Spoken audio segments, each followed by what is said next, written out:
हाय दोस्तों, आज हम बात करेंगे उस नबी की जिन्होंने 950 साल तक अल्लाह की तरफ बुलाया, जिनके सामने पूरी दुनिया डूब गई और सिर्फ एक कश्ती ने इंसानियत को बचाया। ये कहानी है हजरत नूह अलैहिस्सलाम की। सबसे पहले समझिए कि ये कहानी कब शुरू हुई। हजरत आदम अलैहिस्सलाम के बाद लगभग 1000 साल तक लोग एक अल्लाह को मानते रहे, इबादत करते थे, नमाज पढ़ते थे। कोई बुत नहीं था, कोई शिर्क नहीं था। फिर धीरे धीरे शैतान ने दिमाग में बात डाली। उस जमाने में 5 बहुत नेक लोग थे। उनके नाम थे वद, सुवा, यगूस, यौक और नस्र। ये लोग अल्लाह की इबादत करते थे। लोग उनसे बहुत मोहब्बत करते थे, उनकी बात मानते थे। जब ये मर गए तो लोग रोए, उन्हें याद करने लगे। शैतान ने कहा, चलो इनकी याद में पत्थर के बुत बनाते हैं। पहले सिर्फ याद के लिए बनाए गए, पूजा नहीं होती थी। लेकिन जब वो लोग मर गए और इल्म खत्म हो गया तो अगली नस्ल ने सोचा ये बुत ही खुदा हैं और इबादत शुरू कर दी। इमाम बुखारी रहमतुल्लाह अलैह ने लिखा है, सूरह नूह की आयत नंबर 23 में अल्लाह फरमाते हैं, और उन्होंने कहा, अपने माबूदों को कभी न छोड़ो, न वद को, न सुवा को, न यगूस को, न यूक को, न नस्र को। ये 5 बुत बाद में पूरे अरब में मशहूर हो गए। हर कबीले ने अपना बुत बना लिया, एक अल्लाह को भूल गए।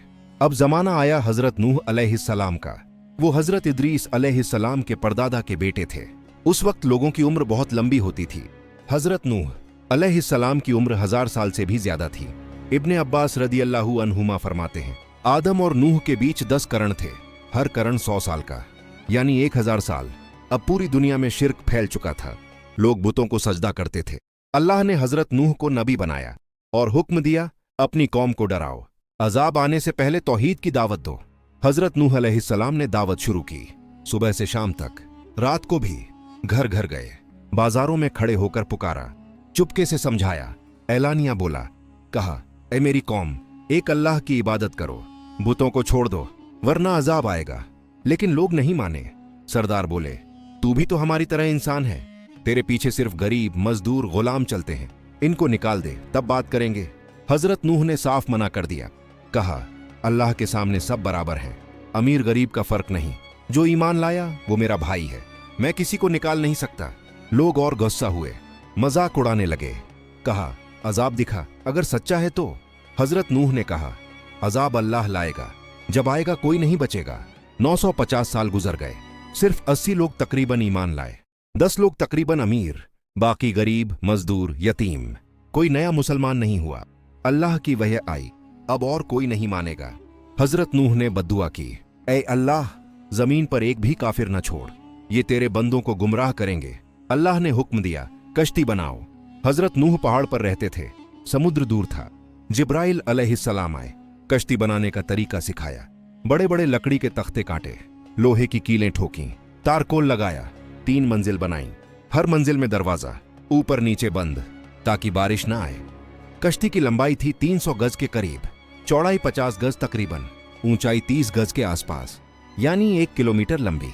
लोग आते और हंसते, पहाड़ पर कश्ती, पागल हो गया है। हजरत नूह मुस्कुराते और कहते, हम भी तुम पर हंसेंगे, जल्द पता चलेगा। अल्लाह ने अलामत बताई, जब तुम्हारे घर का तंदूर उबलने लगे तो समझो वक्त आ गया। एक दिन तंदूर में पानी उबलने लगा।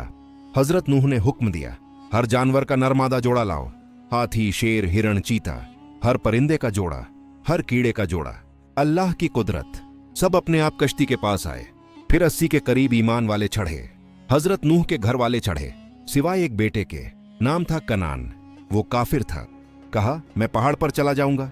अचानक आसमान फट पड़ा, जोर की बारिश, जमीन से चश्मे फूटे, पानी बढ़ता गया, घर डूबे, बस्तियां डूबी, पहाड़ डूबे, पानी पहाड़ों से भी ऊंचा। कश्ती तैरने लगी। हजरत नूह ने दुआ पढ़ी, बिस्मिल्लाहि मजराहा व मरसाहा, अल्लाह के नाम से चलेगी और रुकेगी, मेरा रब बख्शने वाला, रहम करने वाला है। कश्ती लहरों पर चलती रही। हजरत नूह ने अपने बेटे को पुकारा, बेटे कश्ती में आ जा। कनान बोला, मैं पहाड़ पर चढ़ जाऊंगा। एक लहर आई, कनान को बहा ले गई। हजरत नूह रो पड़े, अल्लाह से बोले, मेरा बेटा मेरे अहल में था, तूने वादा किया था निजात का। अल्लाह ने फरमाया, वो तेरे अहल में नहीं, उसका अमल बुरा था। ईमान वाला ही अहल है, खून का रिश्ता नहीं, ईमान का रिश्ता। 6 महीने कश्ती तैरती रही। हजरत नूह ने कबूतर भेजा, पहले लौट आया, पांव रखने की जगह नहीं। दूसरी बार भेजा, कबूतर जैतून की टहनी मुंह में लेकर आया, मतलब जमीन पर पेड़ उगाए। तीसरी बार भेजा, कबूतर लौटा ही नहीं, मतलब जमीन पूरी सूख गई। अल्लाह ने हुक्म दिया, ए जमीन अपना पानी निगल जा, ए आसमान थम जा। पानी खत्म हो गया। कश्ती जूदी पहाड़ पर रुक गई। 10 मुहर्रम का दिन था। हजरत नूह ने कश्ती से उतरने का हुक्म दिया। सब सलामती से उतरे। अब जमीन पर सिर्फ कश्ती वाले बचे थे। कोई इंसान नहीं, कोई जानवर नहीं, सिर्फ 80 लोग और जानवरों के जोड़े। हजरत नूह को आदम एसानी कहा जाता है क्योंकि उनकी औलाद से दुनिया दोबारा आबाद हुई। सूरह हूद में अल्लाह फरमाते हैं, हमने नूह को बड़ी मुसीबत से बचाया, उनकी औलाद को बाकी रहने वाला बनाया। आज भी कश्ती की निशानी मौजूद है।